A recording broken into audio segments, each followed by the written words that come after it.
안녕하세요. 결혼한 지 3달 만에 파토난 30대 여성이에요. 저도 제가 어쩌다 이렇게 사연까지 쓰게 된 건지 모르겠네요. 어머님 말씀이라면 꼼짝도 못하는 등신 같은 남편 때문인지 아니면 제가 정말 어머님을 무시하는 못된 며느리라 그런 건지. 하긴 어느 쪽이면 어떻습니까? 둘 다 이제 더는 볼 일이 없는걸요. 남편과는 친구의 소개로 만났는데 당시 남편은 연애 경험이 전혀 없다고 들었습니다.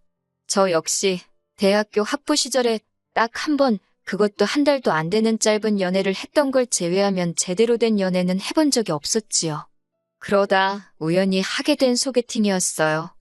비슷한 사정 덕분인지 의외로 남편과는 첫 만남부터 대화가 잘 통했습니다. 이후로 얼마 지나지 않아 진지한 사이로 발전했고 연인으로서 1년이란 시간을 함께했고요. 어느 다른 연인들처럼 서로 다투고 토라지는 일도 한 번 없었을 만큼 안정적인 만남을 이어갔어요. 그래서인지 남편이 결혼하자고 프로포즈를 해왔을 때 크게 고민하지 않고 그러자 했습니다. 솔직히 제 인생에서 남편보다 더 좋은 남자를 만날 수 있을 거란 생각이 안 들었으니까요. 하지만 신혼여행에서 돌아오고 얼마 지나지 않아서부터 남편과 제 사이에는 끊임없이 불화가 이어졌지요. 그리고 그 원인은 다름 아닌 어머님 때문이었습니다. 하긴 돌이켜 생각해보면 박수도 양손이 맞아야 소리가 난다고 어머님뿐만 아니라 그런 어머님을 어쩌지 못하는 마마보이 남편이 더 큰 문제였네요. 사귈 때부터 남편은 말끝마다 어머님이 어쩌고 저쩌고 저쩌고 어쩌고 어머님 타령을 어지간히 해대기는 했어요. 하지만 저는 요즘의 딸처럼 살가운 아들들이 많다더니 내 남편도 그런 아들인가 보다. 그렇게 좋게만 생각했지 솔직히 마마보이라고는 생각하지 못했어요. 말이 나와서 말인데 아버님은 남편이 어렸을 때 병으로 세상을 떠나셨고 이후로 어머님 혼자 온갖 굳은 일을 해가며 남편을 키우셨다고 들었거든요. 그래서 다른 모자지간보다 조금 더 애틋한가 보다. 그 정도로만 생각했지요. 마마보이 남편 때문에 마음고생한 일을 전부 다 늘어벌리자면 끝도 없게 생겼으니 결정적인 사건만 이야기해볼게요. 결혼 전 남편은 어머님과 단둘이 살고 있었고 저는 자취를 하고 있었어요. 친정은 경기권에 있었는데 출퇴근할 때마다 교통지옥에 제가 체력이 바닥나는 게 느껴져서 회사 근처로 독립을 했거든요. 그러다 본격적으로 결혼 이야기가 오가면서 어머님이 먼저 집을 해주겠다는 의사를 전해오셨습니다. 저도 저희 친정 부모님도 그쪽으론 크게 기대한 바가 없었기 때문에 그런 어머님의 말씀에 놀라기도 했고 동시에 매우 감사했어요. 하지만 막상 식을 올리고 나자 어머님께서는 말을 바꾸셨습니다. 주시는 게 남편 명의로 집을 해주시는 게 아니라 당신이 가진 빌라를 저희에게 전세로 주시겠다는 거예요.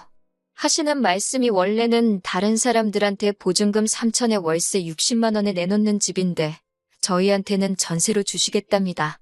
보증금 1억만 당신한테 맡겨놓고 공짜로 살라나요? 지어진 지 20년은 좋게 되어 보이던 그 빌라는 어디서 그렇게 바람이 들어오는지 우풍도 너무 심했고 욕실은 원래 색을 알 수 없을 만큼 곰팡이로 뒤덮여 있었어요. 이런 집을 저희더러 1억을 내놓고 살라니 아무리 어머님이라도 이건 뭐 도둑놈 신보가 따로 없다 싶더라고요. 정말이지 100번 양보해서 들어와서 산다고 해도 손대야 할 곳이 한두 군데가 아니었습니다. 황당함을 감추지 못하는 저를 앞에 두고 어머님께서 하신다는 소리는 더 가관이었어요. 도배만 새로 하면 새 집이나 다름없을 거라며 고치는데 드는 돈은 저더러 친정에 말씀드려서 하라나요? 듣고 있는데 사람이 어떻게 저렇게 뻔뻔할 수가 있나 싶대요. 그날 밤 오피스텔에 돌아오자마자 제가 남편더러 이게 다 무슨 상황이냐고 따졌습니다. 그러자 남편이란 작자가 한다는 말이 매달 오피스텔에서 월세 내며 사는 것보다는 전세가 낫지 않냐입니다. 요새 전세 사기가 얼마나 많은 줄 아냐면서 그래도 우리는 집주인이 어머님이니까 돈 떼일 걱정은 안 해도 되지 않냐면서요. 그리고 이튿날 전날 집을 보러 갔다는 걸 알고 계셨던 친정부모님께서 연락을 해오셨어요.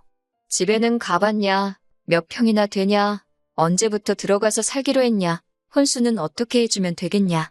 친정부모님도 친정부모님대로 들떠서 물어보시는 게 전화기 너머로 생생히 느껴졌고 그럴수록 뭐라고 어떻게 상황을 설명해야 할지 감이 안 잡히더라고요. 아무리 머리를 쥐어짜내도 어떻게 좋게 말할 방법을 찾을 수가 없어서 결국 별 수 없이 솔직히 털어놓았습니다. 집도 너무 별로고 게다가 주는 게 아니라 전세다. 보증금도 1억이나 된다. 손뗄 곳이 한두 곳이 아닌데 나더러 하란다. 듣고 계시던 친정아버지께서 이게 무슨 개뼈다귀 같은 소리냐고 크게 화를 내셨어요. 평소에는 말수도 많이 없으시고 점잖으신 아버지라 제가 다 놀랬네요. 친정어머니께서도 너무 속상해 하셨지요. 집 준다는 말에 혹해서 허락한 결혼은 아니었지만 그래도 그쪽에서 먼저 꺼낸 말인데 그렇게 손바닥 뒤집듯이 말을 바꾸는 법이 어딨냐며 이게 사기 결혼이 아니면 뭐냐고요. 하지만 이내 두 분은 침착함을 되찾으셨고 친정어머니께서 차라리 잘된 건지도 모른다 하셨습니다. 이렇게 된 거 그 집구석에서 아무것도 받지 말라시대요. 집 같지도 않은 데서 공짜로 살게 해줬다며 며느리 하나 들어온 거 얼마나 쥐잡듯이 잡을지 안 봐도 비디오라면서 이참에 저더러 시댁하고 선 딱 긋고 살랍니다. 그러면서 남편하고만 잘 살면 되는 거지. 시어머니가 뭐가 중요하냐면서. 솔직히 말해서 이미 친인척 다 불러서 시까지 올린 마당에 결혼을 무른다는 게 쉬운 일은 아니었으니 저나 친정부모님에게 선택지가 많지 않았네요. 그리고 곧이어 친정아버지께서 2억을 주셨습니다. 혹시나 해서 하는 말인데 그렇다고 저희 집이 돈을 몇 억씩 쌓아놓고 사는 집은 절대 아닙니다. 다만 근래에 들어 아버지가 하는 사업이 잘 되고 있기도 했고 아버지 말씀이 원래 저 시집 갈 때 뭐라도 하나 근사한 거 해주고 싶으셨대요. 그런데 어머님이 집을 해준다 하시니까 그럼 당신은 저희가 살다가 힘들어할 때가 있으면 그때 도와줘야겠다 생각하셨다고요. 그런데 이렇게 된 이상 그냥 집은 당신이 해주겠다 하시면서 목돈을 주신 거지요. 그렇게 아버지 돈 2억과 제가 가지고 있던 돈 몇천을 합해 아파트를 사는 쪽으로 결정을 내렸습니다. 남편과 상의해봤자 어머님 기분이나 헤아리느라 바쁠 테니 그냥 남편에게도 제 결정을 통보하듯 전했어요.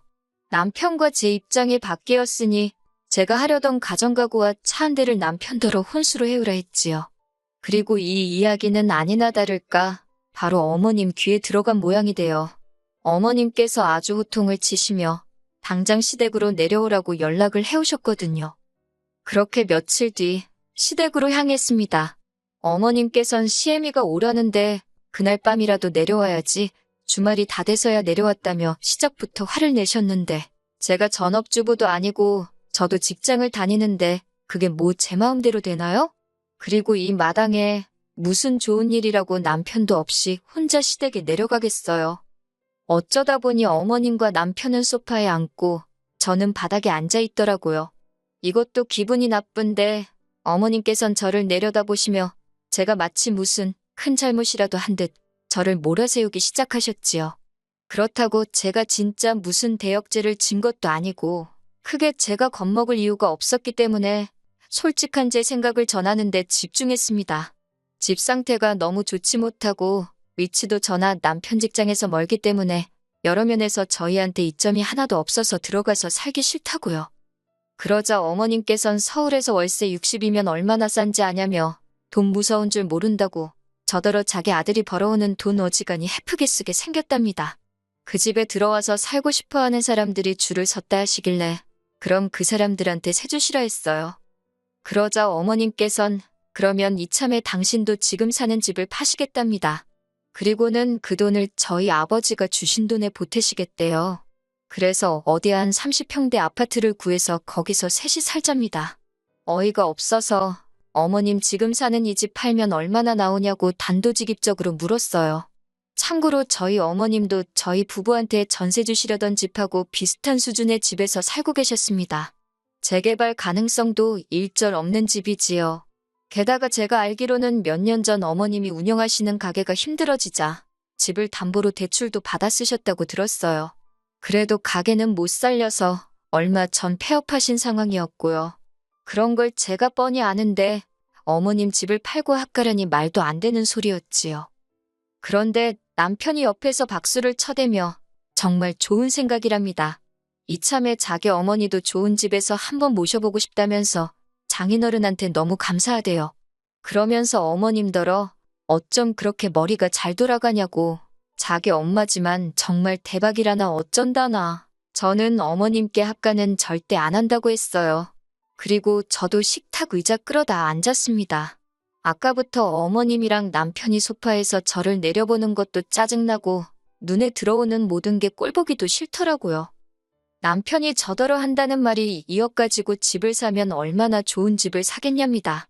하지만 어머님까지 보태주시면 그래도 괜찮은 아파트 하나는 사지 않겠냐고. 남편 말대로 2억 가지고 아파트 사기 어렵지요.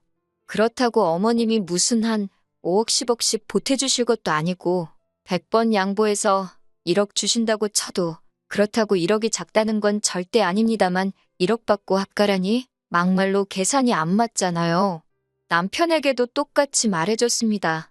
남편이 아주 벙찐 표정으로 저를 쳐다보길래 뭘 쳐다보냐고 쏘아붙이면서 말이에요. 그러자 어머님도 자기 뜻대로 안 되니 약이 올랐는지 저더러 당신이 어떻게 키운 아들인 줄 알고 그렇게 함부로 하냐며 악을 쓰대요. 순하게 생긴 게 마음에 들어 당신 딸이다 생각하고 잘해주려고 했다나 어쩐다나. 그런데 이제 보니 아주 그냥 못돼 처먹었다면서 당신이 사람을 한참 잘못 봤다고 말도 안 되는 억지를 쓰시더라고요.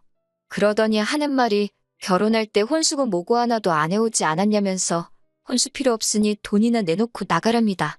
아니 뭐 받은 게 있어야 혼수를 해올 거 아니냐고 저도 지지 않고 받아쳤어요. 그 잘난 집도 주는 것도 아니고 전세로 살게 해준다는 거였으면서 어쩜 그렇게 음흉하시냐고. 저야말로 사기 결혼 당했다고 고소라도 하고 싶은 심정이니까 억지도 적당히 하시라 했네요.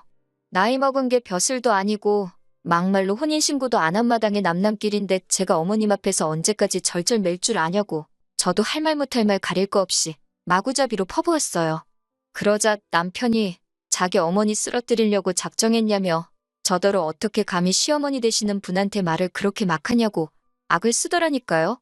어머님은 어머님대로 알고 소리만 연신하시며 마른 걸레 쥐어짜내든 눈물 쥐어짜내시는데 진짜 쇼도 그런 생쇼가 없었지요. 남편더러 그만하라고 오피스텔에서 짐 꺼내놓을 테니까 짐 찾아가라 했습니다. 너랑 살면서 더한 꼴 보느니 당분간 좀 쪽팔려도 여기서 갈라서는 게 낫겠다고요. 그런데 한 달쯤 지났을까요? 번호까지 바꾸고 친정에 들어가 살고 있었는데 남편이 어떻게 제 번호를 알아내서 연락을 해왔더군요.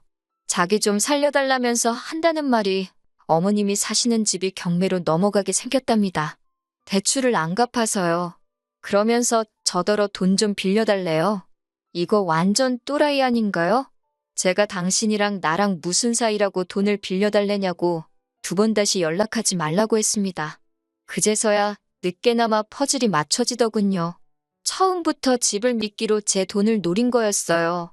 설마 시까지 올렸는데 제가 그 집에서 안 살고 배기겠나 그렇게 생각하셨던 모양이에요.